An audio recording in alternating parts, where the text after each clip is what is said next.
Pahayag. Unang kabanata. Ang Apokalipsis ni Hesukristo na ibinigay ng Diyos sa Kanya upang ipahayag sa Kanyang mga alipin. Sa makatwid ay ang mga bagay na nararapat mangyaring madali, at Kanyang ipinadala at ipinaalam sa pamamagitan ng Kanyang anghel sa Kanyang alipin na si Juan, na sumaksi sa salita ng Diyos at sa patotoo ni Hesukristo sa lahat ng mga bagay na nakita niya. Mapalad ang bumabasa at ang nangakikinig ng mga salita ng hula, at tumutupad ng mga bagay na nangasusulat doon, sapagkat ang panahoy malapit na.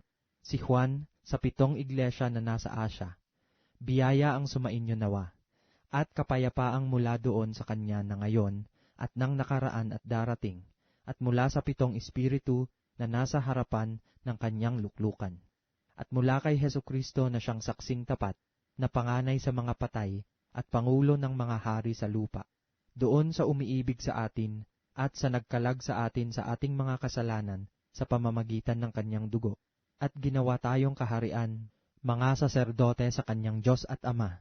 Sumakanya nawa ang kaluwalhatian at ang paghahari magpakailan-kailanman. Siya nawa. Narito, siya'y pumaparitong nasasa mga alapaap, at makikita siya ng bawat mata, at nang nangagsiulos sa kanya, at ang lahat ng mga angkan sa lupa ay magsisitaghoy dahil sa kanya. Gayon din siya nawa. Ako ang Alpha at ang Omega, sabi ng Panginoong Diyos, ngayon at nang nakaraan at sa darating, ang makapangyarihan sa lahat. Akong si Juan, na inyong kapatid at inyong karamay sa kapighatian, at sa kaharian at sa pagtitiis na kay Jesus, ay nasasapulo na tinatawag na Patmos, dahil sa salita ng Diyos at sa patotoo ni Jesus. Ako'y nasa espiritu ng araw ng Panginoon, at narinig ko sa aking likuran ang dakilang tinig, na tulad sa isang pakakak, na nagsasabi, ang iyong nakikita ay isulat mo sa isang aklat, at iyong ipadala sa 7 iglesia, sa Efeso at sa Smyrna, at sa Pergamo at sa Tiatira, at sa Sardis at sa Philadelphia at sa Laodicea. At ako'y lumingon upang makita ang tinig na nagsasalita sa akin. At nang ako'y lumingon, ay nakita ko ang 7 kandelerong ginto. At sa gitna ng mga kandelero ay may isang katulad ng isang anak ng tao, na may suot na damit hanggang sa paa, at may bigkis ang dibdib na isang pamigkis na ginto. At ang kanyang ulo at ang kanyang buhok ay mapuputing gaya ng balahibong maputi ng tupa, gaya ng nyebe, at ang kanyang mga mata ay gaya ng ningas ng apoy. At ang kanyang mga paa ay katulad ng tansong binuli, na gaya ng dinalisay sa isang lutoang bakal. At ang kanyang tinig ay gaya ng lagaslas ng maraming tubig. At sa kanyang kanang kamay ay may 7 bituin. At sa kanyang bibig ay lumabas ang isang matalas na tabak na may 2 talim. At ang kanyang mukha ay gaya ng araw na sumisikat ng matindi. At nang siya'y aking makita, ay nasubasob akong waring patay sa kanyang paanan, at ipinatong niya sa akin ang kanyang kanang kamay na sinasabi, huwag kang matakot, ako'y ang una at ang huli, at ang nabubuhay, at ako'y namatay at narito ako'y nabubuhay magpakailanman, at nasa akin ang mga susi ng kamatayan at ng Hades. Isulat mo nga ang mga bagay na nakita mo, at ang mga bagay ngayon, at ang mga bagay na mangyayari sa darating.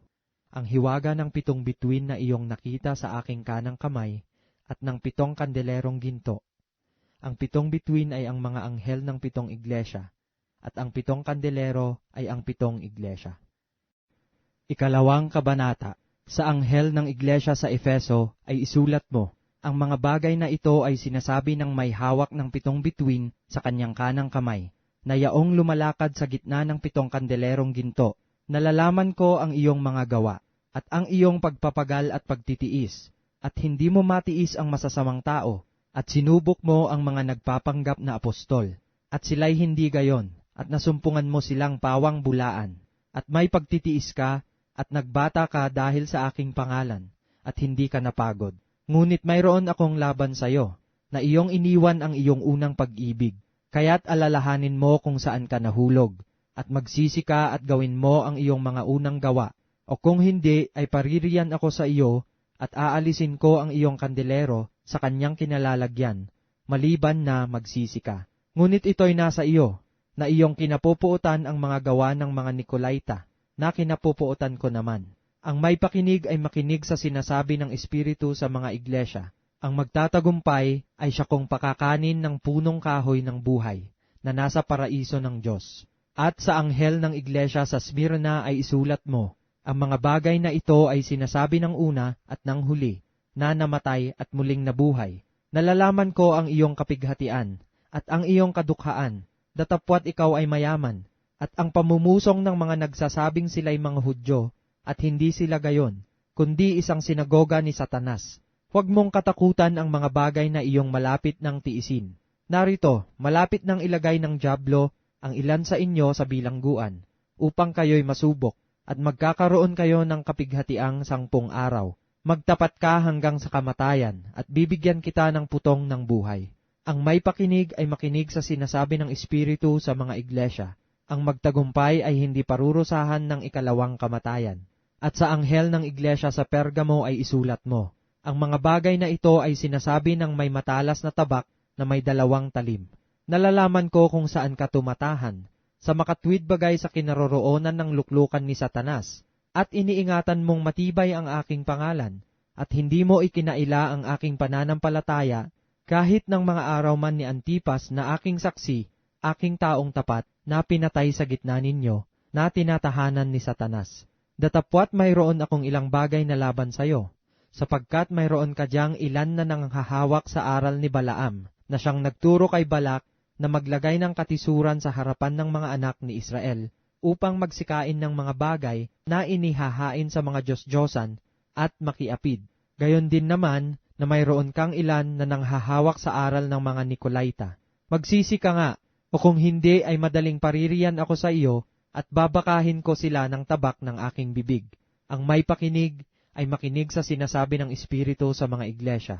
Ang magtagumpay ay bibigyan ko ng manang natatago, at siya'y bibigyan ko ng isang batong puti, at sa bato ay may nakasulat na isang bagong pangalan, na walang nakakaalam kundi yaong tumatanggap. At sa anghel ng iglesia sa Tiatira ay isulat mo, ang mga bagay na ito ay sinasabi ng anak ng Diyos, na may mga matang gaya ng ningas ng apoy, at ang kanyang mga paa ay gaya ng tansong binuli.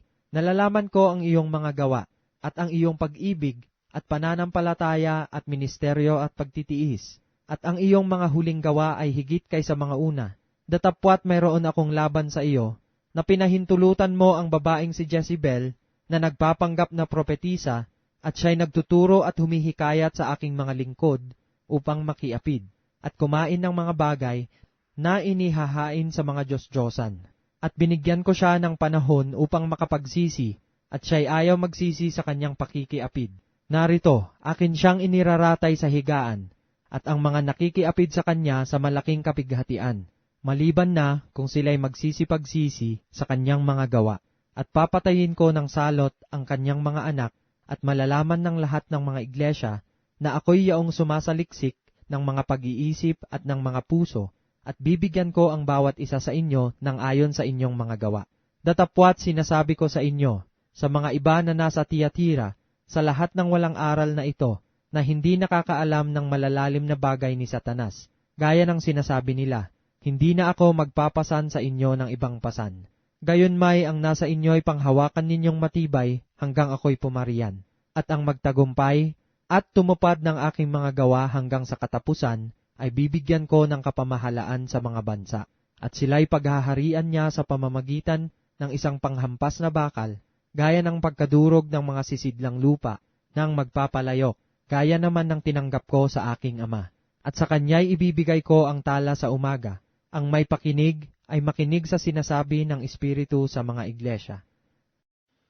3 Kabanata. At sa anghel ng iglesia sa Sardis ay isulat mo, ang mga bagay na ito ay sinasabi ng may 7 Espiritu ng Diyos, at may 7 bituin. Nalalaman ko ang iyong mga gawa, na ikaw ay may pangalang ikaw ay nabubuhay, at ikaw ay patay. Magpuyat ka, at pagtibayin mo ang mga bagay na natitira, na malapit ng mamatay, sapagkat wala akong nasumpungang iyong mga gawang sakdal sa harapan ng aking Diyos. Alalahanin mo nga kung paanong iyong tinanggap at narinig, at ito'y tuparin mo at magsisi ka.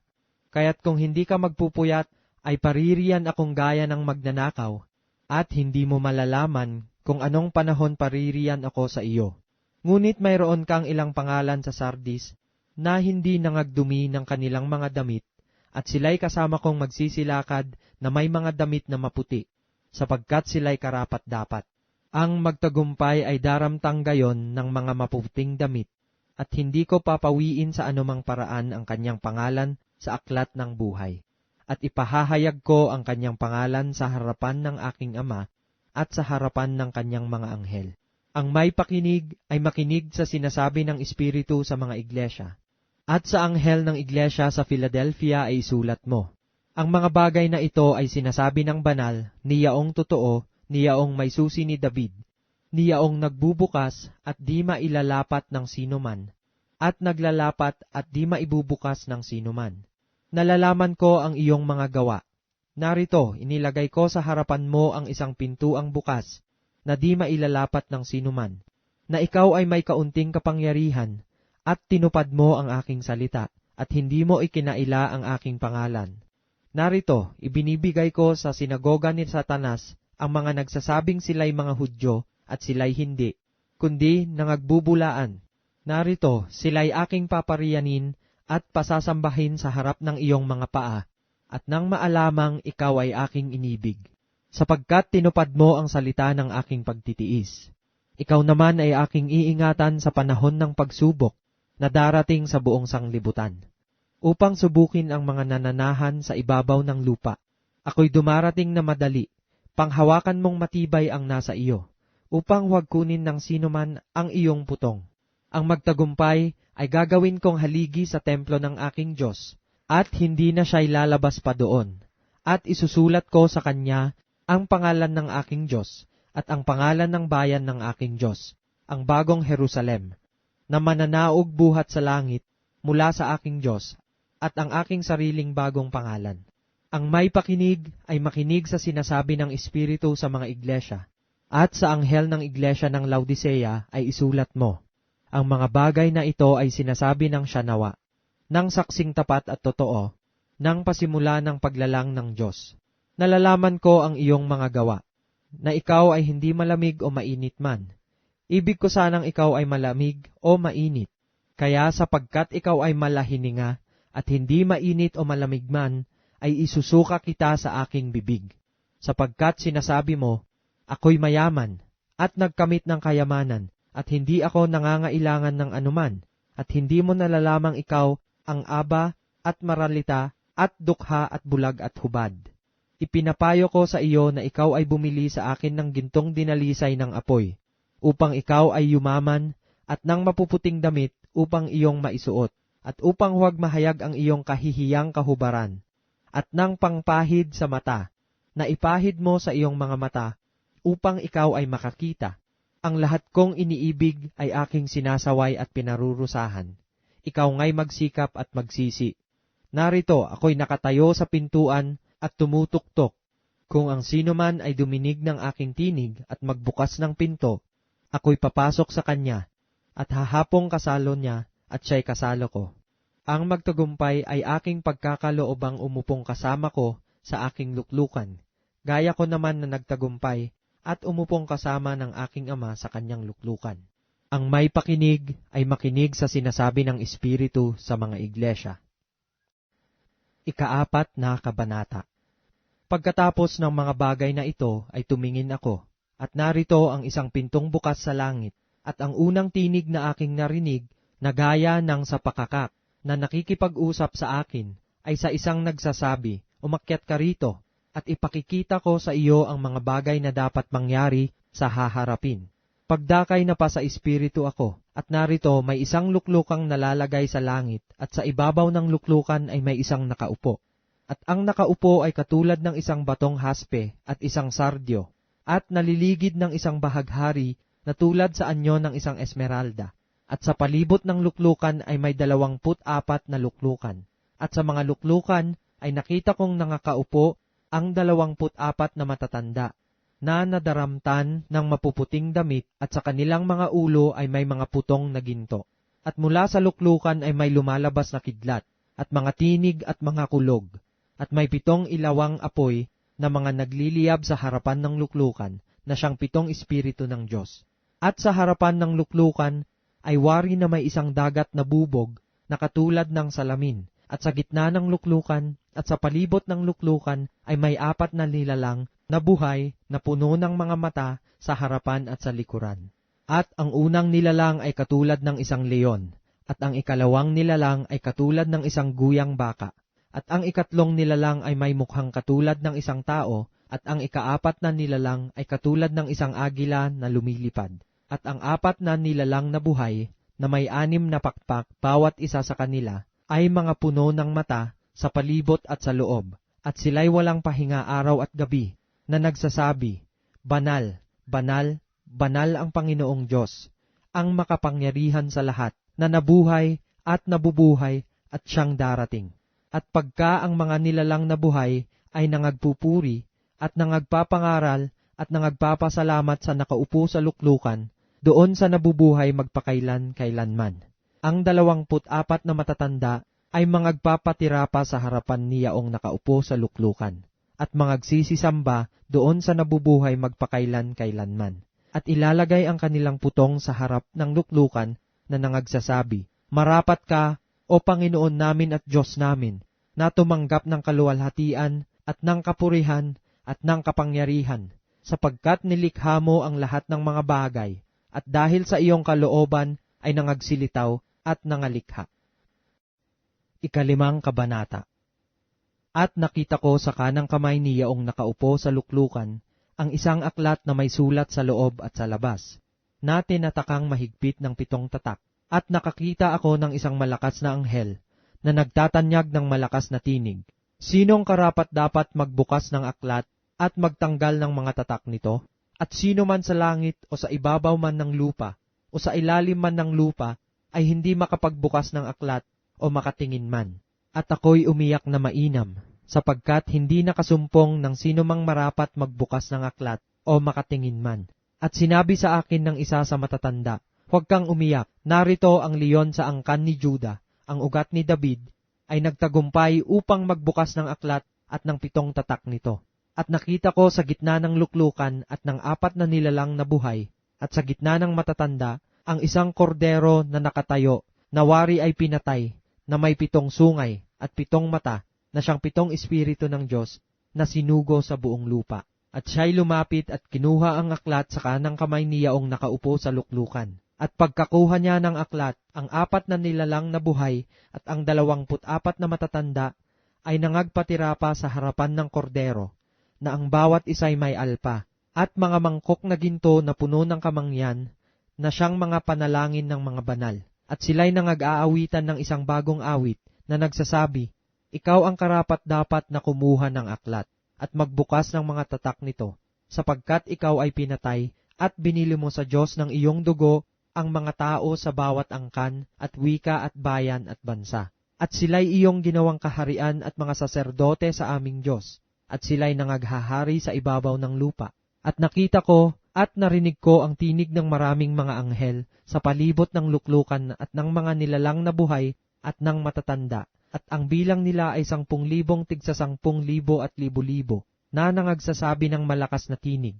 Karapat-dapat ang kordero na pinatay upang tumanggap ng kapangyarihan at kayamanan at karunungan at kalakasan at kapurihan at kaluwalhatian at pagpapala.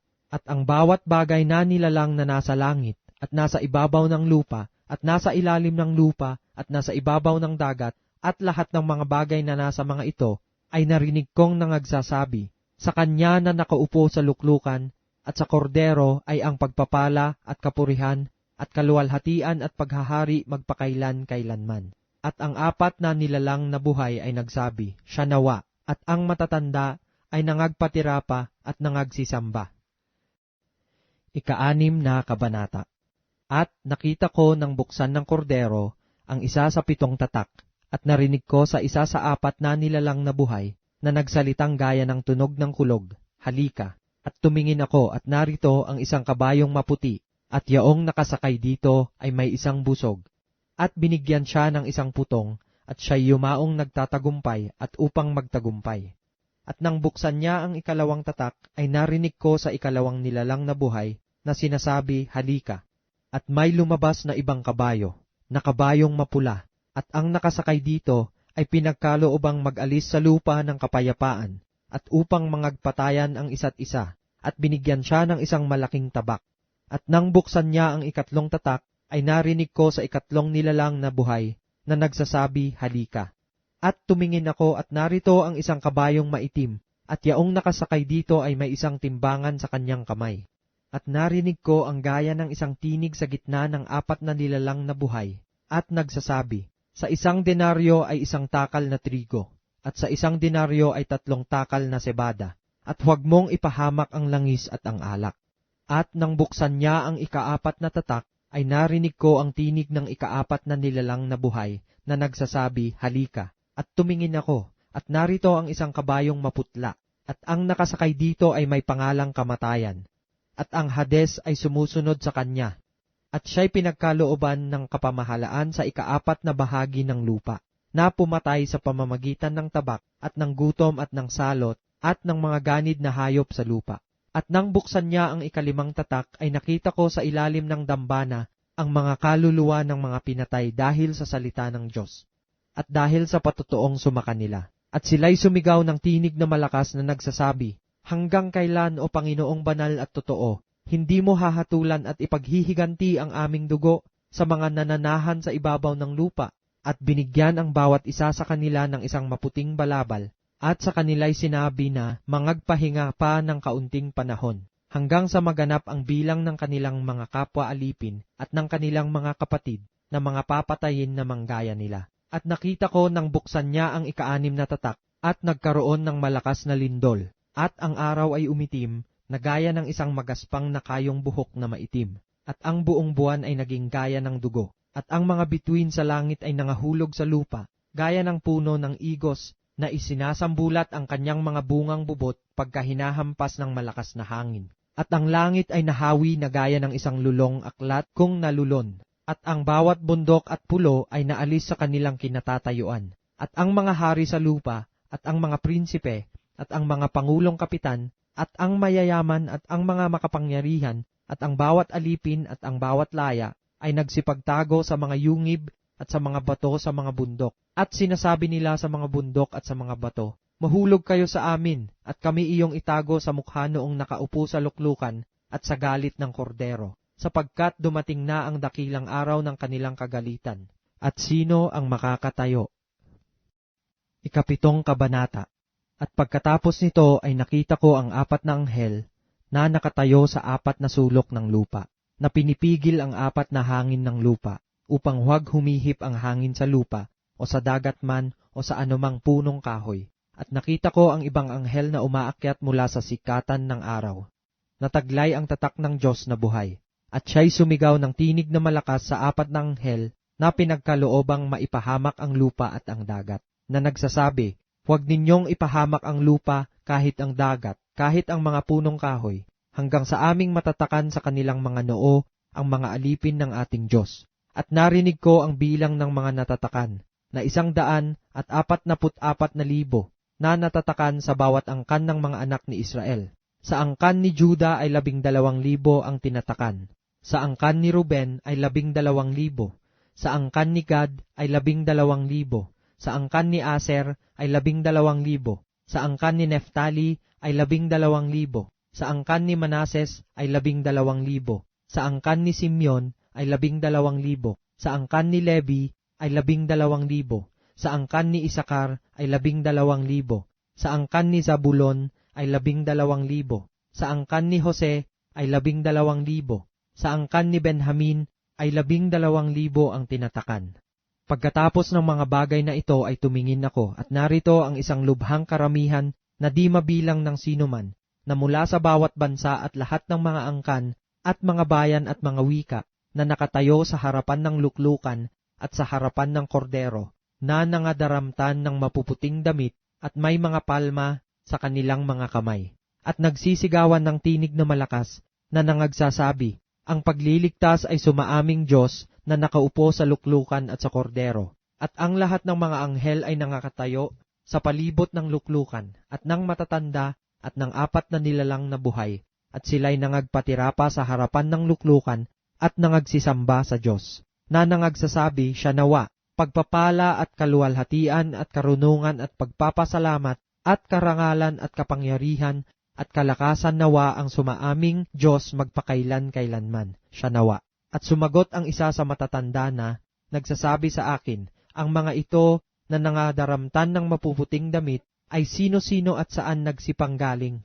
At sinabi ko sa kanya, Panginoon ko, ikaw ang nakakaalam. At sinabi niya sa akin, ang mga ito'y ang nanggaling sa malaking kapighatian, at nangaghugas ng kanilang mga damit at pinaputi sa dugo ng kordero. Kaya't sila'y nasa harapan ng luklukan ng Diyos, na nangaglilingkod sa Kanya araw at gabi sa Kanyang templo, at siyang nakaupo sa luklukan, ay lulukoban sila ng Kanyang tabernakulo. Sila'y hindi na magugutom pa, ni mauuhaw pa man, ni hindi na sila tatamaan ng araw o ng anumang init, sapagkat ang kordero na nasa gitna ng luklukan ay siyang magiging pastor nila, at sila'y papatnugutan sa mga bukal ng tubig ng buhay, at papahirin ng Diyos ang bawat luha ng kanilang mga mata. 8 Kabanata. At nang buksan niya ang 7 tatak, ay nagkaroon ng katahimikan sa langit na may kalahating oras. At nakita ko ang 7 anghel na nangakatayo sa harapan ng Diyos, at sila'y binigyan ng 7 pakakak. At dumating ang ibang anghel at tumayo sa harap ng dambana, na may hawak na isang gintong pangsuob ng kamangyan. At binigyan siya ng maraming kamangyan upang idagdag ito sa mga panalangin ng lahat ng mga banal sa ibabaw ng dambanang ginto na nasa harapan ng luklukan. At ang usok ng kamangyan, kalakip ng mga panalangin ng mga banal, ay napailang lang mula sa kamay ng anghel sa harapan ng Diyos. At kinuha ng anghel ang pangsuob ng kamangyan, at pinuno niya ng apoy ng dambana, at itinapon sa lupa, at nagkaroon ng mga kulog, at mga tinig, at mga kidlat, at ng isang lindol. At ang 7 anghel na may 7 pakakak ay nagsihanda upang magsihihip. At humihip ang una, at nagkaroon ng graniso at apoy, na may halong dugo, at itinapon sa lupa, at ang 2 bahagi ng lupa ay nasunog, at ang 2 bahagi ng mga punong kahoy ay nasunog, at ang lahat ng sariwang damo ay nasunog. At humihip ang 2 anghel, at ang tulad sa isang malaking bundok na nagliliyab sa apoy ay nabulusok sa dagat, at ang 2 bahagi ng dagat ay naging dugo. At namatay ang 2 bahagi ng mga nilalang na nasa dagat, na mga may buhay, at ang 2 bahagi sa mga daong ay nawalat. At humihip ang 2 anghel, at nahulog mula sa langit ang isang malaking bituin na nagliliyab na gaya ng isang sulo, at nahulog sa 2 bahagi ng mga ilog at sa mga bukal ng tubig. At ang pangalan ng bituin ay Ahenho, at ang 2 bahagi ng tubig ay naging Ahenho. At maraming tao ay nangamatay dahil sa tubig sapagkat mapait ang tubig. At humihip ang 4 na anghel, at nasugatan ang 2 bahagi ng araw, at ang 2 bahagi ng buwan, at ang 2 bahagi ng bituin, upang magdilim ang 2 bahagi nila, at upang ang 2 bahagi ng maghapon ay huwag lumiwanag, at gayon din naman na ang gabi. At nakita ko at narinig ko ang isang anghel, na lumilipad sa pagitan ng langit, na nagsasabi ng malakas na tinig, sa aba, sa aba, sa aba, ng mga nananahan sa ibabaw ng lupa, dahil sa mga ibang tunog ng pakakak ng 3 anghel na magsisihihip pa. 9 Kabanata. At humihip ang 5 anghel, at nakita ko ang isang bituin na nahulog sa lupa mula sa langit, at sa kanya'y ibinigay ang susi ng hukay ng kalaliman, at binuksan niya ang balon ng kalaliman, at napailang lang ang usok mula sa hukay, na gaya ng usok ng isang malaking lutoang bakal. At nagdilim ang araw, at ang himpapawid dahil sa usok ng hukay, at nangagsilabas sa usok ang mga balang sa lupa, at binigyan sila ng kapangyarihan, na gaya ng mga alakdan sa lupa na may kapangyarihan. At sinabi sa kanila na huwag ipahamak ang damo sa lupa, ni ang anumang bagay na sariwa, ni ang anumang punong kahoy, kundi ang mga tao lamang na walang tatak ng Diyos sa kanilang mga noo. At pinagkalooban silang huwag patayin ang mga ito, kundi pahirapan nilang 5 buwan. At ang kanilang pahirap ay gaya ng pahirap ng alakdan kung kumakagat sa isang tao. At sa mga araw na yaon ay hahanapin ng mga tao ang kamatayan. At sa anumang paraay hindi nila masusumpungan at mga gnanasang mamatay, at ang kamatayan ay tatakas sa kanila. At ang anyo ng mga balang ay katulad ng mga kabayong nahahanda sa pagbabaka, at sa kanilang mga ulo ay gaya ng mga putong na katulad ng ginto, at ang kanilang mga mukha ay gaya ng mga mukha ng mga tao. At sila'y may buhok na gaya ng buhok ng mga babae, at ang kanilang mga ngipin ay gaya ng sa mga leon. At sila'y may mga baluti na gaya ng baluting bakal, at ang ugong ng kanilang mga pakpak ay gaya ng ugong ng mga karo, at ng maraming kabayo na dumadaluhong sa pagbabaka. At sila'y may mga buntot na gaya ng sa mga alakdan, at mga tibo, at sa kanilang mga buntot naroroon ang kanilang kapangyarihan, upang ipahamak ang mga taong 5 buwan. Sila'y may pinakahari na anghel ng kalaliman. Ang kanyang pangalan sa wikang Hebreo ay Abaddon, at sa Griego ay may pangalan siyang Apollyon. Ang unang pagkaaba ay nakaraan na. Narito, darating pa ang 2 pagkaaba sa haharapin. At humihip ang ika-6 na anghel, at narinig ko ang isang tinig mula sa mga sungay ng damba ng ginto na nasa harapan ng Diyos, na nagsasabi sa ika-6 na anghel na may pakakak, kalagan mo ang 4 na anghel na nagagapos sa malaking ilog ng Euphrates, at kinalagan ang 4 na anghel na nangahahanda sa oras at araw at buwan at taon upang patayin ang 3 bahagi ng mga tao. At ang bilang ng mga hukbong nangangabayo ay makalawang 10,000 tigsa 10,000. Aking narinig ang bilang nila. At nakita kong sa pangitain ang mga kabayo at ang mga nakasakay dito na may mga baluting gaya ng apoy at ng hasinto at ng asupre, at ang mga ulo ng mga kabayo ay gaya ng mga ulo ng mga leon, at sa kanilang mga bibig ay lumalabas ang apoy at usok at asupre. Sa pamamagitan ng 3 salot na ito ay napatay ang 3 bahagi ng mga tao, sa pamamagitan ng apoy at ng usok at ng asupre na nangagsisilabas sa kanilang mga bibig. Sapagkat ang kapangyarihan ng mga kabayo ay nasa kanilang bibig at nasa kanilang mga buntot, sapagkat ang kanilang mga buntot ay kawangis ng mga ahas at may mga ulo, at siya nilang ipinananakit. At ang nalabi sa mga tao na hindi napatay sa mga salot na ito ay hindi nagsipagsisi sa mga gawa ng kanilang mga kamay, upang huwag sumamba sa mga demonyo at sa mga Diyos-Diyosang ginto at pilak at tanso at bato at kahoy, na hindi nangakakakita, ni nangakaririnig man, ni nangakalalakad man, at sila'y hindi nagsipagsisi sa kanilang mga pagpatay, kahit man sa kanilang panggagaway, kahit man sa kanilang pakikiapid, kahit man sa kanilang pagnanakaw. 10 kabanata. At nakita ko ang ibang malakas na anghel, na nanaog na mula sa langit, na nabibihisan ng isang alapaap, at ang bahaghari ay nasa kanyang ulo, at ang kanyang mukha ay gaya ng araw, at ang kanyang mga paa ay gaya ng mga haliging apoy. At may isang maliit na aklat na bukas sa kanyang kamay, at itinungtong ang kanyang kanang paa sa dagat, at ang kanyang kaliwa ay sa lupa, at sumigaw ng malakas na tinig, na gaya ng leon na umaangal.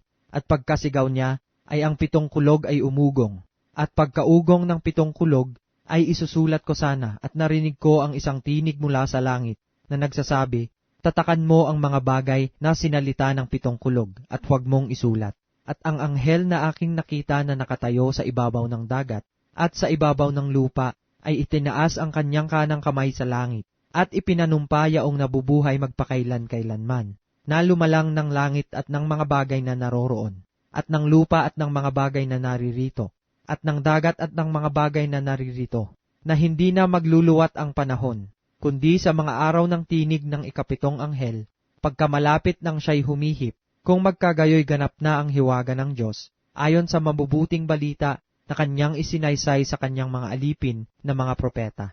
At ang tinig na aking narinig na mula sa langit ay muling nagsalita sa akin, at nagsabi, humayo ka, kunin mo ang aklat na bukas na nasa kamay ng anghel na nakatayo sa ibabaw ng dagat at sa ibabaw ng lupa. At ako'y naparoon sa anghel na nagsabi ako sa kanya na ibigay sa akin ang maliit na aklat. At kanyang sinabi sa akin, kunin mo ito, at ito'y kanin mo, at papapaitin ang iyong tiyan. Datapwat sa iyong bibig ay magiging matamis na gaya ng pulot. At kinuha ko ang maliit na aklat sa kamay ng anghel, at aking kinain, at sa aking bibig ay matamis na gaya ng pulot, at ng aking makain ay pumait ang aking tiyan. At sinasabi nila sa akin, dapat kang manghulang muli sa maraming mga bayan at mga bansa at mga wika at mga hari. 11 kabanata. At binigyan ako ng isang tambong katulad ng isang panukat, at may isang nagsabi, magtindig ka, at sukatin mo ang templo ng Diyos, at ang dambana at ang mga sumasamba doon. At ang loobang nasa labas ng templo ay pabayaan mo, at huwag mong sukatin, sapagkat ibinigay sa mga hentil at kanilang yuyurakang 42 buwan ang banal na syudad. At may ipagkakaloob ako sa aking 2 saksi, at sila'y magsisipang hulang 1,260 araw na nararamtan ng magagaspang na kayo.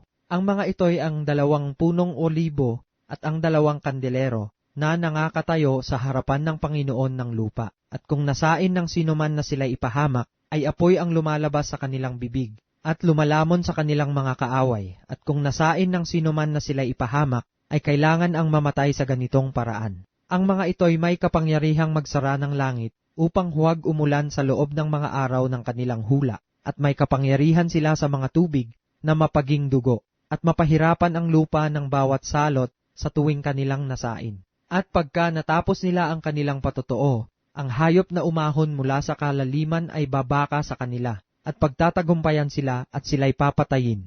At ang kanilang mga bangkay ay nasa lansangan ng malaking bayan, na ayon sa Espiritu ay tinatawag na Sodoma at Ehipto, na doon din naman ipinako sa krus ang Panginoon nila. At ang mga tao mula sa gitna ng mga bayan, at mga angkan at mga wika at mga bansa, ay nanonood sa kanilang mga bangkay na 3 araw at kalahati, at hindi itutulot na ang kanilang mga bangkay ay mailibing. At ang mga nananahan sa ibabaw ng lupa ay mga gagalak tungkol sa kanila, at mga tutuwa at sila'y mga agpapadalahan ng mga kaloob, sapagkat ang 2 propetang ito ay nagpahirap sa nangananahan sa ibabaw ng lupa. At pagkatapos ng 3 araw at kalahati, ang hininga ng buhay na mula sa Diyos ay pumasok sa kanila, at sila'y nangagsitindig, at dinatnan ng malaking takot ang mga nakakita sa kanila. At narinig nila ang isang malakas na tinig na nagsasabi sa kanila, "Umakyat kayo rito," at sila'y umakyat sa langit sa isang alapaap, at pinagmasdan sila ng kanilang mga kaaway. At ng oras na iyon ay nagkaroon ng isang malakas na lindol, at nag-iba ang 10 bahagi ng bayan, at may nangamatay sa lindol na 7,000 katao, at ang mga iba ay nangatatakot at nangagbigay ng kaluwalhatian sa Diyos ng langit. Nakaraan na ang 2 pagkaaba, narito nagmamadaling dumarating ang 3 pagkaaba, at humihip ang 7 anghel, at nagkaroon ng malalakas na tinig sa langit, at nagsasabi, "Ang kaharian ng sanglibutan ay naging sa ating Panginoon, at sa kanyang Kristo, at siya'y maghahari magpakailan-kailanman." At ang 24 na matatanda na nakaupo sa kani-kanyang luklukan sa harapan ng Diyos ay nangagpatira pa at nangagsisamba sa Diyos, na nangagsasabi, "Pinasasalamatan ka namin, O Panginoong Diyos, na makapangyarihan sa lahat, na ikaw ngayon at naging ikaw ng nakaraan, sapagkat hinawakan mo ang iyong dakilang kapangyarihan, at ikaw ay naghari. At nangagalit ang mga bansa, at dumating ang iyong puot, at ang panahon ng mga patay upang mga hatulan, at ang panahon ng pagbibigay mo ng gantimpala sa iyong mga alipin na mga propeta, at sa mga banal at sa mga natatakot sa iyong pangalan, maliliit at malalaki, at upang ipahamak mo ang mga nagpapahamak ng lupa. At nabuksan ang templo ng Diyos na nasa langit, at nakita sa kanyang templo ang kaban ng kanyang tipan, at nagkaroon ng mga kidlat at mga tinig at mga kulog, at isang lindol at malaking granizo. 12 kabanata. At ang isang dakilang tanda ay nakita sa langit, isang babae na nararamtan ng araw, at ang buwan ay nasa ilalim ng kanyang mga paa. At sa kanyang ulo ay may isang putong na 12 bituin. At siya'y nagdadalang tao, at siya'y sumisigaw na nagdaramdam sa panganganak, at sa hirap upang manganak. At ang ibang tanda ay nakita sa langit, at narito ang isang malaking dragong mapula, na may 7 ulo at 10 sungay, at sa kanyang mga uloy may 7 diadema. At kinaladkad ng kanyang buntot ang 3 bahagi ng mga bituin sa langit, at ipinaghagis sa lupa, at lumagay ang dragon sa harapan ng babaeng manganganak na, upang lamunin ang kanyang anak pagkapanganak niya. At siya'y nanganak ng isang anak na lalaki, na maghahari na may panghampas na bakal sa lahat ng mga bansa, at ang kanyang anak ay inagaw na dinala hanggang sa Diyos, at hanggang sa kanyang luklukan. At tumakas ang babae sa ilang, na doon siya'y ipinaghanda ng Diyos ng isang dako, upang doon siya ampuning 1,260 araw. At nagkaroon ng pagbabaka sa langit. Si Miguel at ang kanyang mga anghel ay nakipagbaka sa dragon, at ang dragon at ang kanyang mga anghel ay nakipagbaka. at hindi sila nanganalo, ni nasumpungan pa man ang kanilang dako sa langit. At inihagis ang malaking dragon, ang matandang ahas, ang tinatawag na Diablo at Satanas, ang dumadaya sa buong sanglibutan. Siya'y inihagis sa lupa at ang kanyang mga anghel ay inihagis na kasama niya. At narinig ko ang isang malakas na tinig sa langit, na nagsasabi, "Ngayoy dumating ang kaligtasan at ang kapangyarihan at ang kaharian ng ating Diyos at ang kapamahalaan ng kanyang Kristo, sapagkat inihagis na ang tagapagsumbong sa ating mga kapatid na siyang sa kanila'y nagsusumbong sa harapan ng ating Diyos araw at gabi. At siya'y kanilang dinaig dahil sa dugo ng kordero at dahil sa salita ng kanilang patotoo, at hindi nila inibig ang kanilang buhay hanggang sa kamatayan. Kaya't mga galak kayo, o mga langit at kayong nagsisitahan dyan, sa aba ng lupa at ng dagat, sapagkat ang Diablo'y bumaba sa inyo, na may malaking galit, sapagkaalam niya na kaunting panahon na lamang mayroon siya. At nang makita ng dragon na siya'y inihagis sa lupa, ay inusig niya ang babaeng nanganak ng sanggol na lalaki. At sa babae ibinigay ang 2 pakpak ng agilang malaki, upang ilipad sa ilang mula sa harap ng ahas hanggang sa kanyang tahanan, na pinagkandilihan sa kanyang isang panahon, at mga panahon at kalahati ng isang panahon. At ang ahas ay nagbuga sa kanyang bibig sa likuran ng babae ng tubig na gaya ng isang ilog, upang maipatangay siya sa agos. At tinulungan ng lupa ang babae, at ibinuka ang kanyang bibig at nilamon ng ilog, na ibinuga ng dragon sa kanyang bibig. At nagalit ang dragon sa babae, at umalis upang bumaka sa nalabi sa kanyang binhi, na siyang nagsisitupad ng mga utos ng Diyos at mga may patotoo ni Jesus. 13 kabanata. At siya'y tumayo sa buhanginan ng dagat, at nakita ko ang isang hayop na umaahon sa dagat, na may 10 sungay at 7 ulo, at sa kanilang mga sungay ay may 10 diadema, at sa kanyang mga ulo ay may pangalan ng kapusungan. At ang hayop na aking nakita ay katulad ng isang leopardo, at ang kanyang mga paa ay gaya ng sa oso, at ang kanyang bibig ay gaya ng bibig ng leon. At ibinigay sa kanya ng dragon ang kanyang kapangyarihan, at ang kanyang luklukan, at dakilang kapamahalaan. At nakita ko ang isa sa kanyang mga ulo na waring sinugatan ng ikamamatay, at ang kanyang sugat na ikamamatay ay gumaling, at ang buong lupay nang gilalas sa hayop. At sila'y nangagsisamba sa dragon, sapagkat ibinigay niya ang kanyang kapamahalaan sa hayop. At nangagsisamba sa hayop, na nangagsasabi, "Sino ang kagaya ng hayop? At sinong makababaka sa kanya?" At binigyan siya ng isang bibig na nagsasalita ng malalaking bagay at mga kapusungan. At binigyan siya ng kapamahalaan, upang magpatuloy na 42 buwan. At binuka niya ang kanyang bibig sa mga kapusungan laban sa Diyos, upang pusungin ang kanyang pangalan at ang kanyang tabernakulo, gayon din naman ang mga nananahan sa langit. At ipinagkaloob sa kanya na makipagbaka sa mga banal, at pagtagumpayan sila. At binigyan siya ng kapamahalaan sa bawat angkan, at bayan at wika at bansa. At ang lahat ng nangananahan sa lupa ay magsisisamba sa kanya, na ang kani-kaniyang pangalan ay hindi nasusulat sa aklat ng buhay ng kordero, na pinatay buhat ng itatag ang sanglibutan. Kung ang sino man ay may pakinig, ay makinig. Kung ang sino man ay sa pagkabihag, ay sa pagkabihad paroroon siya. Kung ang sino man ay papatay sa tabak, ay dapat siyang mamatay sa tabak. Narito ang pagtitiyaga at ang pananampalataya ng mga banal. At nakita ko ang ibang hayop na umaahon sa lupa, at may 2 sungay na katulad ng sa isang kordero, at siya'y nagsasalitang gaya ng dragon. At kanyang isinasagawa ang buong kapamahalaan ng unang hayop sa kanyang paningin. At pinasasamba niya ang lupa at ang nangananahan dito sa unang hayop, na gumaling ang sugat na ikamamatay. At siya'y gumagawa ng mga dakilang tanda, na anupat nakapagpapababa ng kahit apoy mula sa langit hanggang sa lupa sa paningin ng mga tao.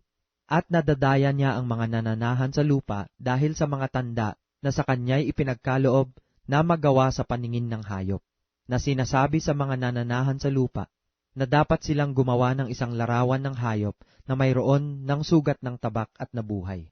At siya'y pinagkaloobang makapagbigay ng hininga sa larawan ng hayop, upang ang larawan ng hayop ay makapangusap at maipapatay naman ang lahat ng hindi sumasamba sa larawan ng hayop. At ang lahat, maliliit at malalaki, at mayayaman at mga dukha, at ang mga laya at ang mga alipin ay pinabigyan ng isang tanda sa kanilang kanang kamay o sa noo, at nang huwag makabili o makapagbili ang sinuman, kundi siyang mayroong tanda, sa makatwid ay ng pangalan ng hayop o bilang ng kanyang pangalan. Dito'y may karunungan. Ang may pagkaunawa ay bilangin ang bilang ng hayop, sapagkat siyang bilang ng isang tao, at ang kanyang bilang ay 666. 14 na kabanata. At tumingin ako at narito, ang kordero ay nakatayo sa bundok ng Sayon, at ang kasama niya ay 144,000 may pangalan niya, at pangalan ng kanyang ama, na nasusulat sa kani-kanyang noo. At narinig ko ang isang tinig na mula sa langit, na gaya ng lagaslas ng maraming tubig, at gaya ng ugong ng malakas na kulog. At ang tinig na aking narinig ay gaya ng sa mga manunugtog ng alpa na tumutugtog ng kanilang mga alpa. At sila'y nangag-aawitan, nawari isang bagong awit sa harapan ng luklukan at sa harap ng 4 na nilalang na buhay at ng matatanda. At sino man ay hindi maaaring matuto ng awit kundi ang 144,000 lamang. Sa makatwid ay siyang mga binili mula sa lupa. Ang mga ito'y ang hindi nangahawa sa mga babae, sapagkat sila'y mga malilinis. At ang mga ito'y ang nagsisisunod sa kordero saan man siya pumaroon. Ang mga ito'y ang binili sa gitna ng mga tao, na maging mga pangunahing bunga sa Diyos at sa kordero. At sa kani-kanyang bibig ay walang nasumpungang kasinungalingan, sila'y mga walang dungis. At nakita ko ang ibang anghel na lumilipad sa gitna ng langit, na may mabuting balita na walang hanggan, upang ibalita sa mga nananahan sa lupa at sa bawat bansa at angkan at wika at bayan.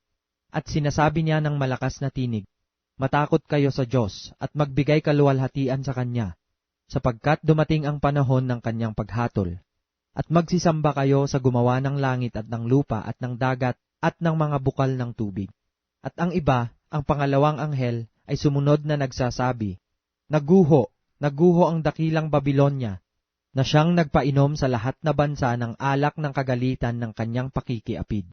At ang ibang anghel, ang pangatlo, ay sumunod sa kanila, na nagsasabi ng malakas na tinig, Kung ang sino man ay sumasamba sa hayop at sa kanyang larawan, at tumatanggap ng tanda sa kanyang noo o sa kanyang kamay, ay iinom din naman siya ng alak ng kagalitan ng Diyos, na nahahandang walang halo sa inuman ng kanyang kagalitan. At siya'y pahihirapan ng apoy at asupre sa harapan ng mga banal na anghel at sa harapan ng kordero.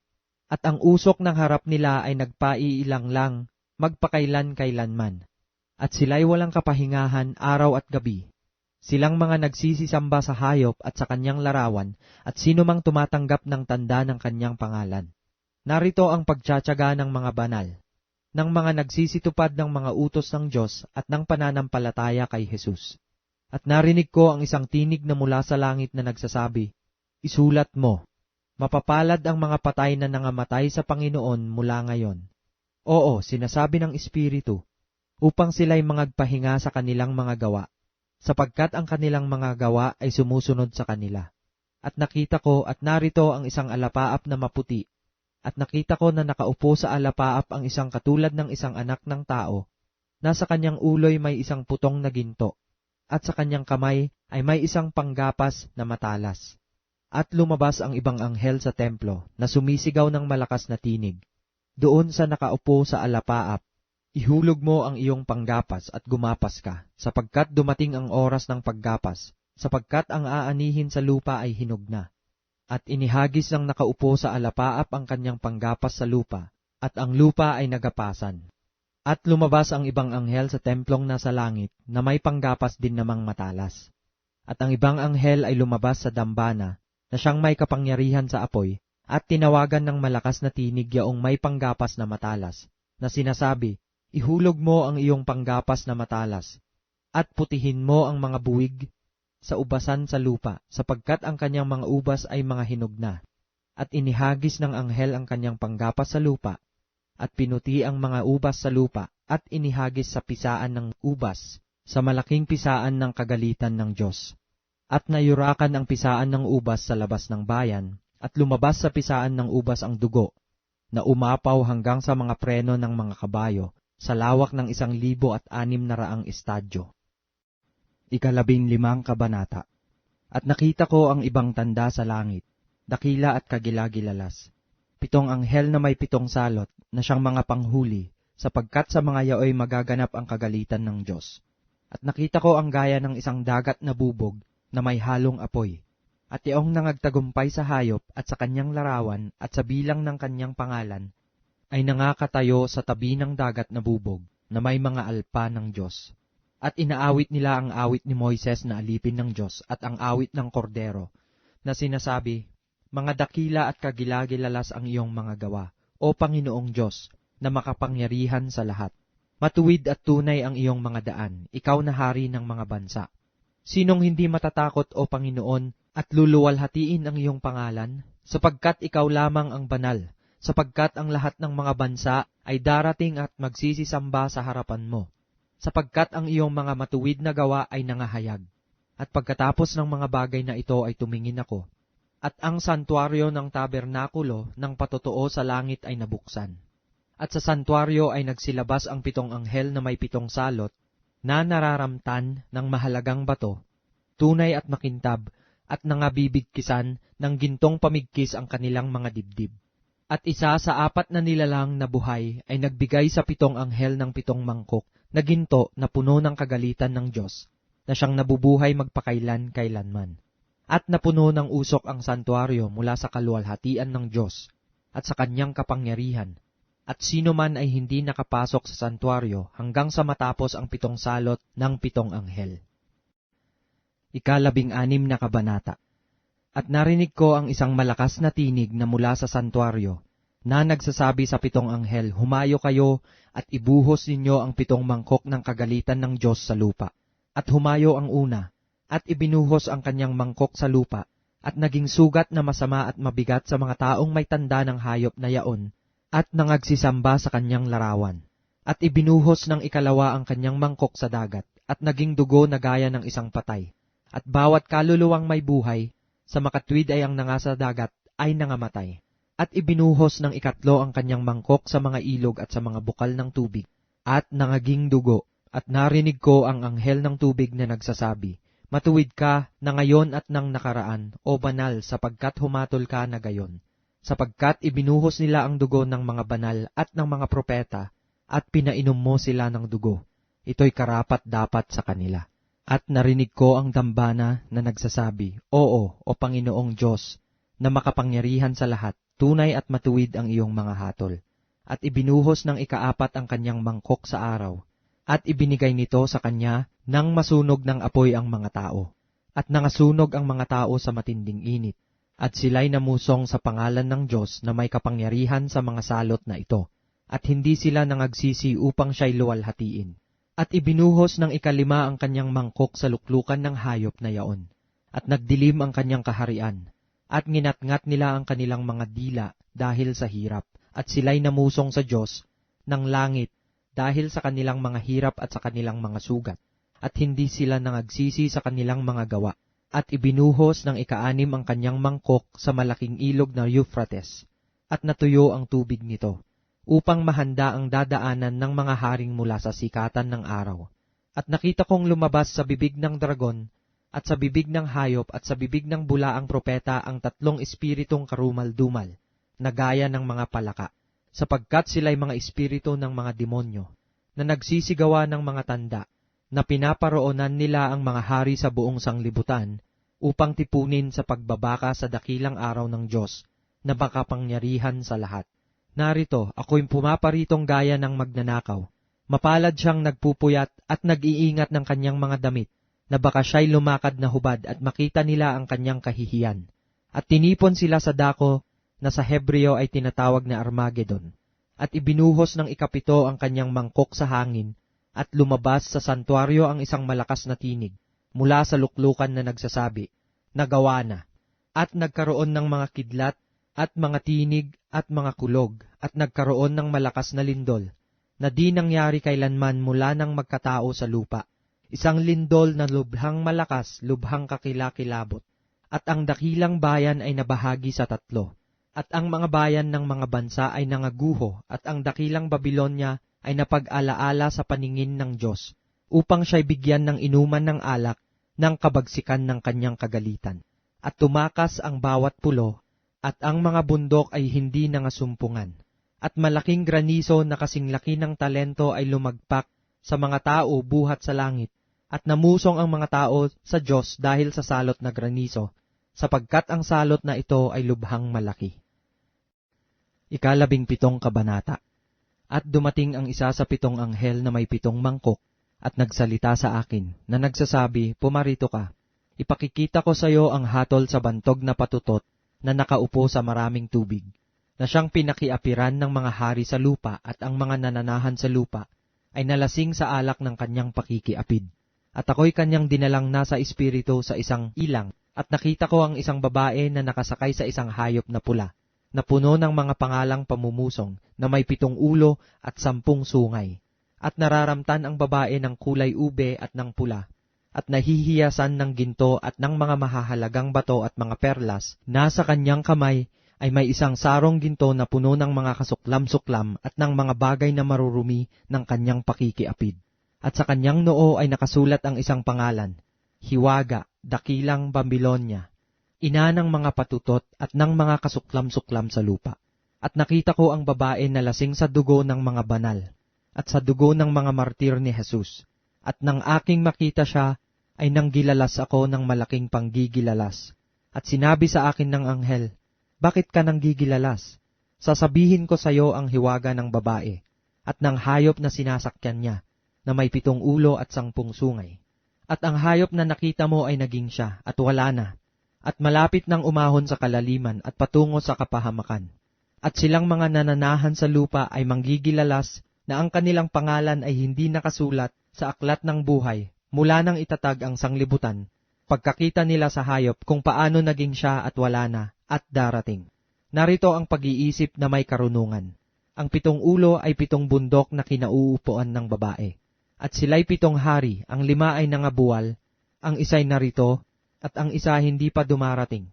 At pagdating niya, ay dapat magtagal na sangdaling panahon. At ang hayop na naging siya at wala na, ay siya ring 8 at siya'y sa 7 at siya'y patungo sa kapahamakan.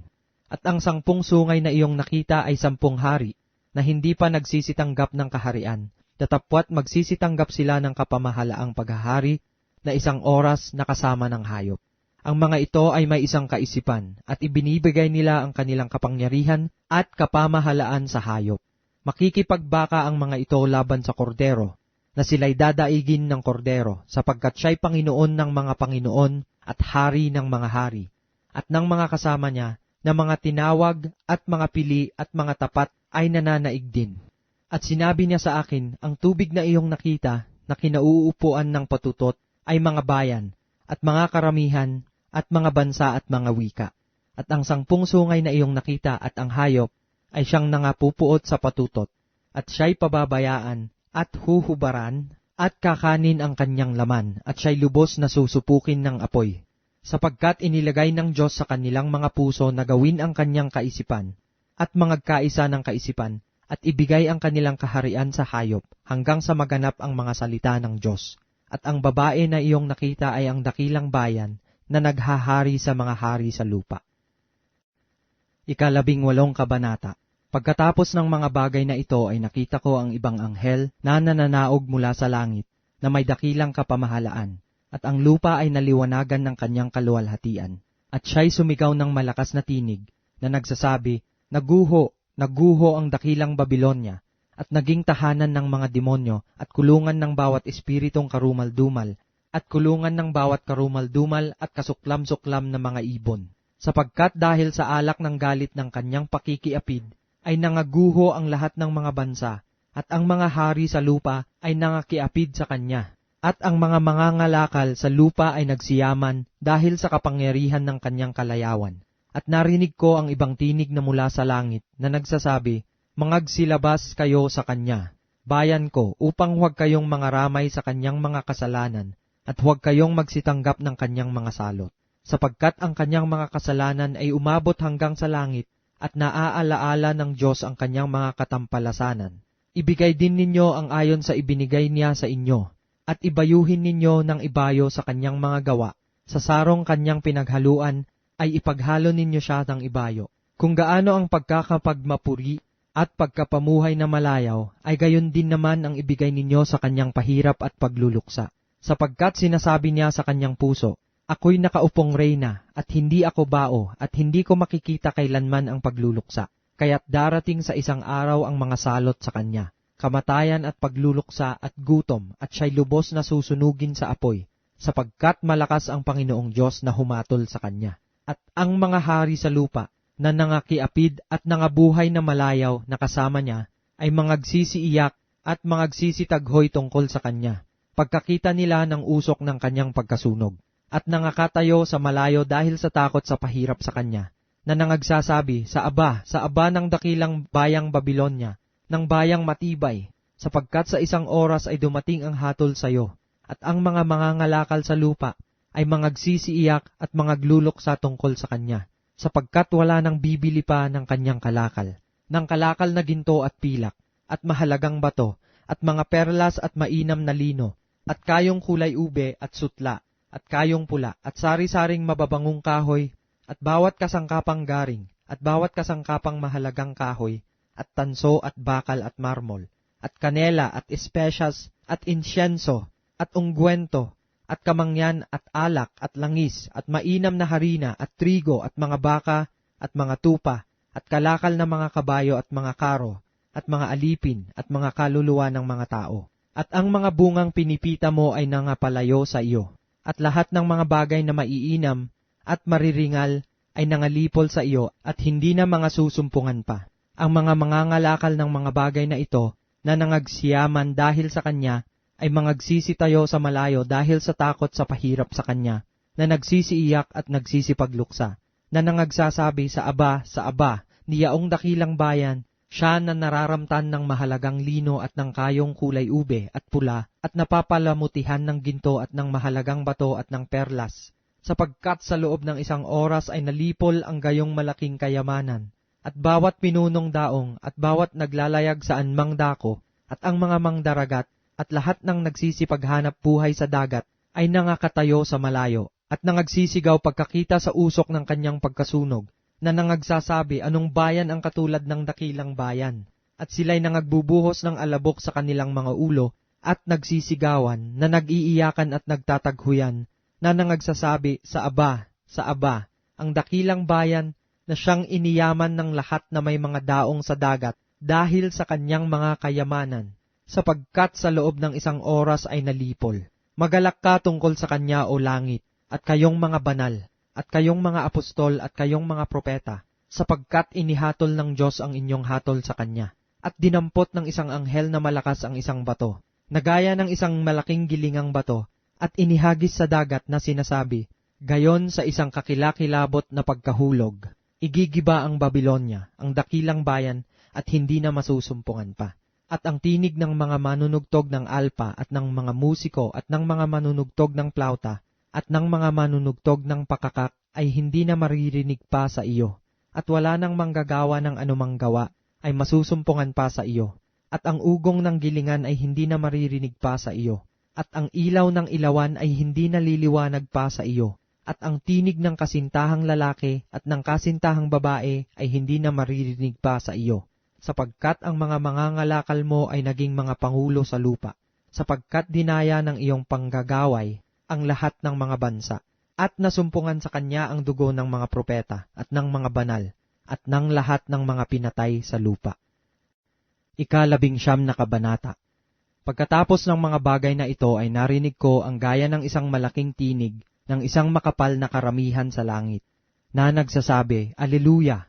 Kaligtasan at kaluwalhatian at kapangyarihan ay nauukol sa ating Diyos, sapagkat tunay at matuwid ang kanyang mga paghatol, sapagkat hinatulan niya ang bantog na patutot na siyang nagpasama sa lupa ng kanyang pakikiapid, at iginanti niya ang dugo ng kanyang mga alipin sa pamamagitan ng kanyang kamay.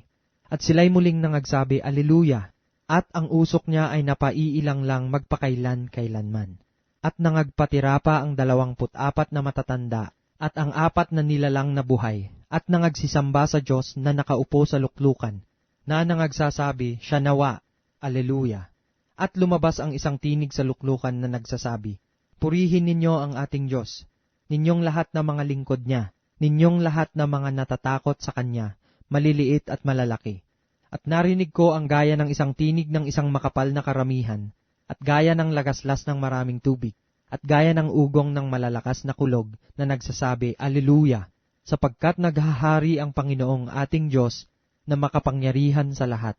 Tayo'y mga galak at tayo'y mga gsayang mainam, at siya'y ating luwalhatiin sapagkat dumating ang pagkakasal ng kordero at ang kanyang asawa ay nahahanda na. At sa kanya'y ipinagkaloob na damtan ang kanyang sarili ng mahalagang lino, makintab at tunay, sapagkat ang mahalagang lino ay siyang mga matuwid na gawa ng mga banal. At sinasabi niya sa akin, isulat mo, mapapalad ang mga inanyayahan sa paghapon sa kasalan ng kordero. At sinasabi niya sa akin, ang mga ito'y siyang tunay na mga salita ng Diyos. At ako'y nagpatira pa sa kanyang paanan upang siya'y aking sambahin. At sinasabi niya sa akin, ingatan mong huwag gawin iyan. Ako'y kapwa mo alipin at ng iyong mga kapatid na mayroong patutuo ni Jesus. Sumamba ka sa Diyos, sapagkat ang patutuo ni Jesus ay siyang espiritu ng hula. At nakita kong bukas ang langit at narito ang isang kabayong maputi, at yaong nakasakay dito ay tinatawag na tapat at totoo. At sa katuwiran, siya'y humahatol at nakikipagbaka. At ang kanyang mga mata ay ningas ng apoy, at sa kanyang ulo ay maraming diadema. At siya'y may isang pangalang nakasulat, na sino man ay hindi nakaaalam, kundi siya rin. At siya'y nararamtan ng damit na winisikan ng dugo, at ang kanyang pangalan ay tinatawag na ang Verbo ng Diyos. At ang mga hukbong nasa langit ay sumusunod sa kanya, na mga nakasakay sa mga kabayong puti, at nangararamtan ng mahalagang linong maputi at dalisay. At sa kanyang bibig ay lumalabas ang isang tabak na matalas, upang sa pamamagitan nito'y sugatan niya ang mga bansa, at kanyang paghaharian ng tungkod na bakal, at niyuyurakan niya ang pisan ng ubas, ng kabangisan ng kagalitan ng Diyos na makapangyarihan sa lahat. At siya'y mayroong isang pangalang nakasulat sa kanyang damit at sa kanyang hita, Hari ng mga hari at Panginoon ng mga Panginoon.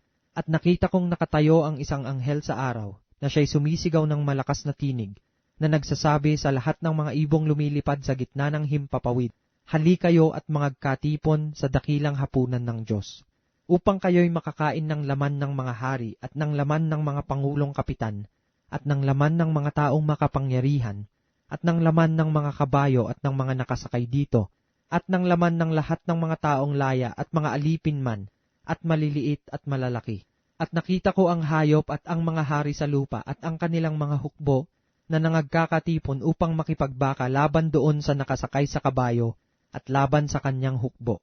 At sinunggaban ang hayop, at kasama niya ang bulaang propeta na gumawa ng mga tanda sa harapan nito, na siyang ipinagdaya sa mga nagsitanggap ng tanda ng hayop at sa mga sumamba sa larawan nito. Ang dalawang ito ay inihagis na buhay sa dagat-dagatang apoy na nagliliyab sa asupre, at ang mga iba ay pinatay sa tabak na lumalabas sa bibig niyaong nakasakay sa kabayo, at ang lahat ng mga ibon ay nangabusog ng mga laman nila. 20 Kabanata. At nakita ko ang isang anghel na nananaog mula sa langit, na may susi ng kalaliman at isang malaking tanikala sa kanyang kamay. At sinunggaban niya ang dragon, ang matandang ahas, na siyang Diablo at Satanas, at ginapos na 1,000 taon, at siya'y ibinulid sa kalaliman at sinarhan, at tinatakan ito sa ibabaw niya, upang huwag nang magdaya sa mga bansa, hanggang sa maganap ang 1,000 taon. Pagkatapos nito ay kailangang siya'y pawalang kaunting panahon. At nakakita ako ng mga luklukan, at may mga nagsisiluklok sa mga ito. Sila'y pinagkalooban ng paghatol, at nakita ko ang mga kaluluwa ng mga pinugutan ng ulo dahil sa patutuo ni Jesus, at dahil sa salita ng Diyos, at ang mga hindi sumamba sa hayop, o sa kanyang larawan man, at hindi tumanggap ng tanda sa kanilang noo, at sa kanilang kamay, at sila'y nangabuhay, at nagsipagharing kasama ni Kristo sa loob ng 1,000 taon. Ang mga iba sa mga patay ay hindi nangabuhay hanggang sa naganap ang 1,000 taon. Ito ang unang pagkabuhay na maguli. Mapalad at banal ang makalakip sa unang pagkabuhay na maguli. Sa mga ito'y walang kapangyarihan ang ikalawang kamatayan, kundi sila'y magiging mga saserdote ng Diyos at ni Kristo, at mangaghaharing kasama niya sa loob ng 1,000 taon.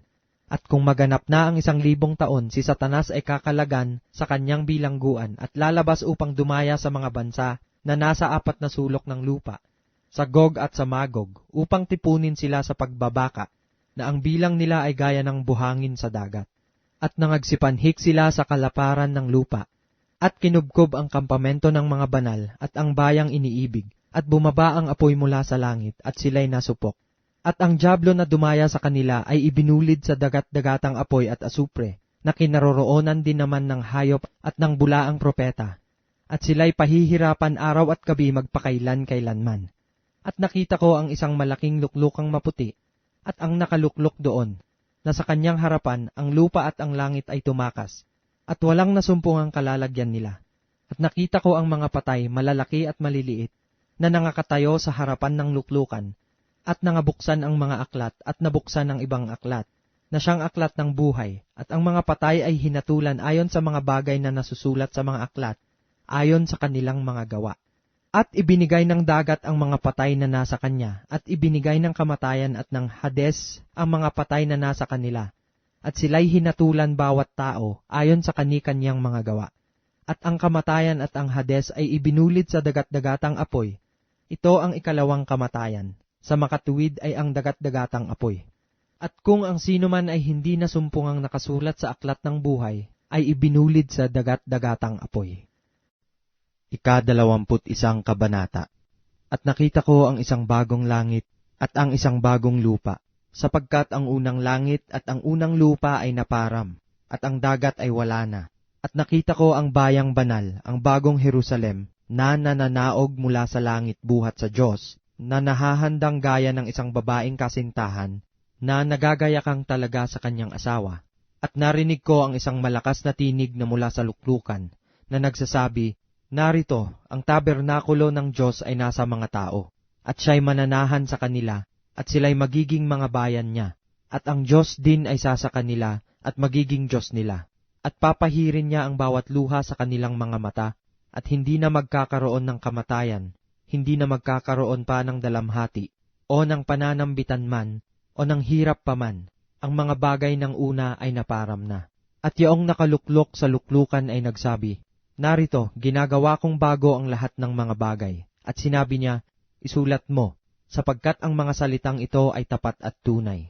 At sinabi niya sa akin, "Nagawa na. Ako ang Alpha at ang Omega, ang pasimula at ang wakas. Ang nauuhaw ay aking paiinuming walang bayad sa bukal ng tubig ng buhay. Ang magtagumpay ay magmamana ng mga bagay na ito, at ako'y magiging Diyos niya, at siya'y magiging anak ko. Ngunit sa mga duwag at sa mga hindi mananampalataya, at sa mga kasuklam-suklam at sa mga mamamatay tao, at sa mga mapakiapid, at sa mga manggagaway, at sa mga mapagsamba sa Diyos-Diyosan, at sa lahat ng mga sinungaling, ang kanilang bahagi ay sa dagat-dagatang nagniningas sa apoy at asupre, na siyang ikalawang kamatayan. At dumating ang isa sa 7 anghel na may 7 mangkok, na mga puno ng 7 huling salot, at nagsalita sa akin na nagsasabi, "Halika, ipakikita ko sa iyo ang babaeng kasintahan, ang asawa ng kordero." At dinala niya akong nasa espiritu sa isang malaki at mataas na bundok, at ipinakita sa akin ang bayang banal na Jerusalem, na nananaog mula sa langit, buhat sa Diyos, na may kaluwalhatian ng Diyos. Ang kanyang ilaw ay katulad ng isang totoong mahalagang bato, na gaya ng batong haspe, na malinaw na gaya ng salamin, na may isang malaki at mataas na kuta, na may 12 pintuan, at sa mga pintuan ay 12 anghel, at may mga pangalang nakasulat sa mga yaon, na siyang sa 12 angkan ng mga anak ng Israel. Sa silanganan ay may 3 pintuan, at sa hilagaan ay may 3 pintuan, at sa timugan ay may 3 pintuan, at sa kanluran ay may 3 pintuan. At ang kuta ng bayan ay may 12 pinagsasaligan, at sa mga ito'y ang 12 pangalan ng 12 apostol ng Kordero. At ang nakikipag-usap sa akin ay may panukat na tambong ginto, upang sukatin ang bayan, at ang mga pintuan nito at ang kuta nito. At ang pagkatayo ng bayan ay parisukat, at ang kanyang haba ay gaya ng kanyang luwang, at sinukat niya ng tambo ang bayan, ay 12,000 estadyo. Ang haba at ang luwang at ang taas nito ay magkakasukat. At sinukat niya ang kuta nito, ay 144 na siko, ayon sa sukat ng tao, sa makatuwid bagay ng isang anghel. At ang malaking bahagi ng kuta niya ay haspe, at ang bayan ay dalisay na ginto, na katulad ng malinis na bubog. Ang mga pinagsasaligan ng kuta ng bayan ay may pamuting sari-saring mahahalagang bato. Ang unang pinagsasaligan ay haspe, ang ikalawa ay zafiro, ang ikatlo ay kalsedonya, ang ikaapat ay esmeralda, ang ikalima ay sardonika, ang ikaanim ay sardio, ang ikapito ay krisolito, ang ikawalo ay berilo, ang ikasyam ay topasyo, ang ikasangpu ay krisopasyo, ang ikalabing isa ay hasinto, ang ikalabing dalawa ay amatista, at ang 12 pintuan ay 12 perlas, at bawat pinto ay isang perlas, at ang lansangan ng bayan ay dalisay na ginto, na gaya ng nanganganinag na bubog. At hindi ako nakakita ng templo doon, sapagkat ang Panginoong Diyos, ang makapangyarihan sa lahat, at ang kordero ay siyang templo doon. At ang bayan ay hindi nangangailangan ng araw o ng buwan man upang lumiwanag sa kanya, sapagkat nililiwanagan ng kaluwalhatian ng Diyos, at ang ilaw doon ay ang kordero. At ang mga bansa ay lalakad sa pamamagitan ng liwanag nito, at ang mga hari sa lupa ay magdadala ng kanilang karangalan sa loob niyaon. At ang mga pintuan niyaon ay hindi ilalapat kailanman sa araw, sapagkat hindi magkakaroon doon ng gabi. At dadalhin nila sa loob niyaon ang karangalan at kapurihan ng mga bansa, at hindi papasok doon sa anumang paraan ang anumang bagay na karumal-dumal, o siyang gumagawa ng kasuklam-suklam at ng kasinungalingan, kundi yaon lamang na mga nakasulat sa aklat ng buhay ng kordero. 22 Kabanata. At ipinakita niya sa akin ang isang ilog ng tubig ng buhay, na maningning na gaya ng bubog, na lumalabas sa luklukan ng Diyos at ng kordero. Sa gitna ng lansangang yaon, at sa dako rito ng ilog, at sa ibayo nito, naroon ang punong kahoy ng buhay, na namumunga ng 12 iba't ibang bunga, na namumunga sa bawat buwan, at ang mga dahon ng punong kahoy ay pangpagaling sa mga bansa, at hindi na magkakaroon pa ng sumpa, at ang luklukan ng Diyos at ng kordero ay naroroon, at siya'y paglilingkuran ng kanyang mga alipin, at makikita nila ang kanyang mukha, at ang kanyang pangalan ay sa kanilang mga noo, at hindi na magkakaroon pa ng gabi, at sila'y hindi nangangailangan ng liwanag ng ilawan, ni ng liwanag man ng araw, sapagkat liliwanagan sila ng Panginoong Diyos, at sila'y maghahari magpakailan-kailanman. At sinabi niya sa akin, ang mga salitang ito'y tapat at tunay, at ang Panginoon, ang Diyos ng mga espiritu ng mga propeta, ay nagsugo ng kanyang anghel upang ipakita sa kanyang mga alipin ang mga bagay na kinakailangang mangyari madali. At narito, ako'y madaling pumaparito. Mapalad ang tumutupad ng mga salita ng hula ng aklat na ito. At akong si Juan, ako ang nakarinig at nakakita ng mga bagay na ito. At nang aking marinig at makita, ay nagpatira pa ako upang sumamba sa harapan ng anghel na nagpakita sa akin ng mga bagay na ito. At sinasabi niya sa akin, ingatan mong huwag gawin iyan. Ako'y kapwa mo alipin at ng iyong mga kapatid na mga propeta, at ng mga tumutupad ng mga salita ng aklat na ito. Sumamba ka sa Diyos. At sinasabi niya sa akin, huwag mong tatakan ang mga salita ng hula ng aklat na ito, sapagkat malapit na ang panahon.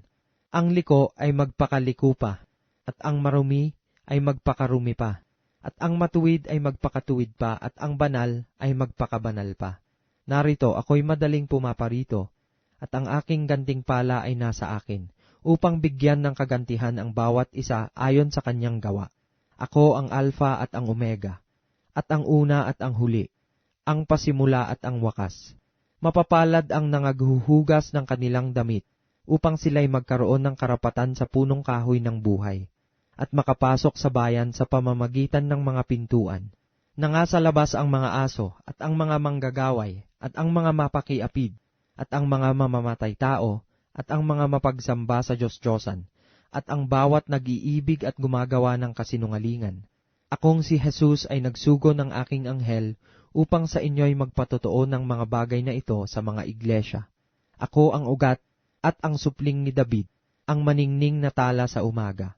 At ang espiritu at ang kasintahang babae ay nagsasabi, halika, at ang nakikinig ay magsabi, halika, at ang nauuhaw ay pumarito, ang may ibig ay kumuhang walang bayad ng tubig ng buhay. Aking sinasaksihan sa bawat taong nakikinig sa mga salita ng hula ng aklat na ito. Kung ang sino man ay magdadagdag sa mga ito, ay daragdagan siya ng Diyos ng mga salot na nakasulat sa aklat na ito. At kung ang sino man ay mag-alis sa mga salita ng aklat ng hulang ito, ay aalisin ng Diyos ang kanyang bahagi sa punong kahoy ng buhay, at sa bayang banal na nakakasulat sa aklat na ito. Ang sumasaksi sa mga bagay na ito ay nagsasabi, Oo, ako'y madaling pumaparito. Siya nawa, pumarito ka Panginoong Hesus.